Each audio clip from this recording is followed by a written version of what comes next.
La humanidad siempre se ha visto azotada por diferentes pandemias. A lo largo del siglo XIX, el cólera se propagó por el mundo desde su reservorio original en el delta de Ganges en la India. Desde entonces, 6 pandemias en sucesión mataron a millones de personas en todos los continentes, hasta llegar a las costas de América Latina en 1991, la que se conoció como la séptima pandemia de cólera.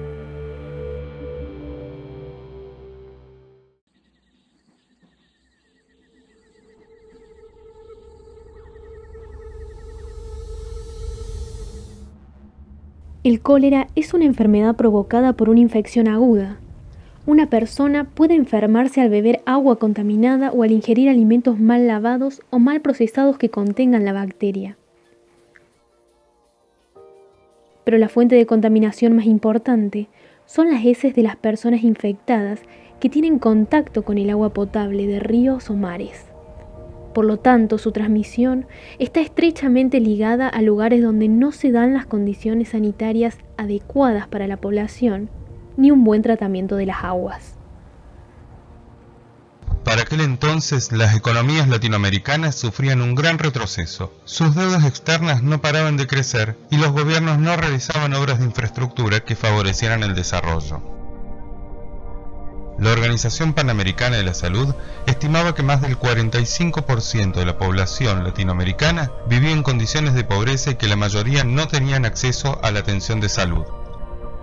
A comienzos de 1990, Sudamérica estaba en una enorme crisis económica y política, y el cólera no hizo más que descubrir esta realidad en la que estaba inmersa una tercera parte de su población. Este era el panorama cuando el cólera estalló en 3 ciudades costeras del Océano Pacífico: Chancay, Chimbote y Piura, a pocos kilómetros de Lima, capital de Perú. En 2 semanas se presentaron 12.000 personas enfermas.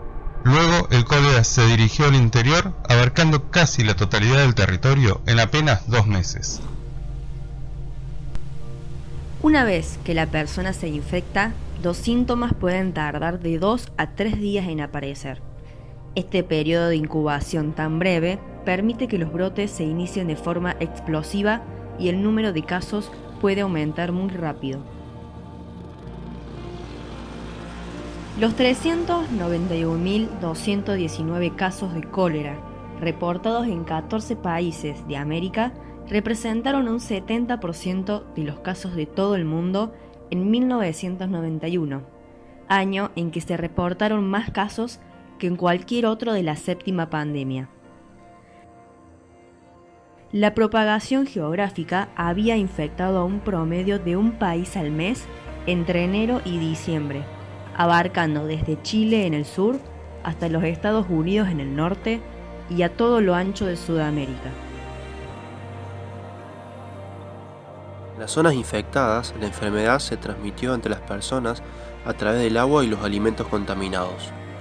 El gobierno peruano tomó varias medidas de emergencia y el Ministerio de Salud declaró una emergencia sanitaria. Se prohibió bañarse en el mar y el consumo de pescados y mariscos. Además, se le exigió a la población que hirviera el agua que fuera a utilizar y la purificaran con cloro. A su vez, la pobreza extrema, la carencia de infraestructura sanitaria, las malas prácticas higiénicas en la manipulación de los alimentos fueron factores que permitieron que el cólera se expandiera en prácticamente todos los países de Latinoamérica. Por otra parte, la exportación de productos pesqueros descendió luego del brote. Los países importadores exigieron a Perú realizar controles de laboratorio y la fumigación de naves y aviones procedentes de ese país. Si bien los estudios confirmaron que los alimentos de exportación no son vehículo frecuente de transmisión del cólera, varios países europeos impusieron medidas restrictivas a los productos provenientes de países latinoamericanos. Un estudio efectuado por economistas peruanos, a sugerencia y financiamiento de la Organización Mundial de la Salud, concluyó que la pandemia de cólera causó en Perú una pérdida cercana de $500 millones en 1991. El turismo fue el sector más afectado económicamente, llegando a sufrir una pérdida cercana a $148 millones durante los primeros años de la década del 90.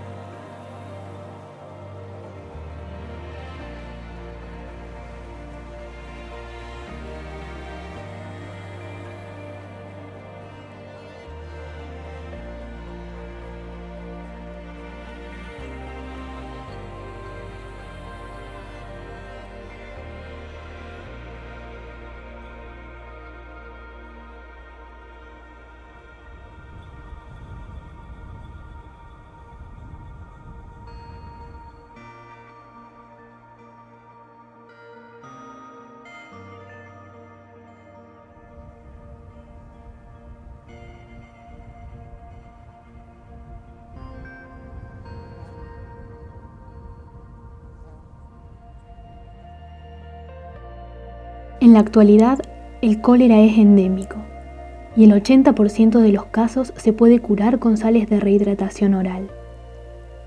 Es posible prevenir esta enfermedad con saneamiento, agua potable, la construcción de instalaciones sanitarias adecuadas y mejores condiciones de higiene entre todas las personas.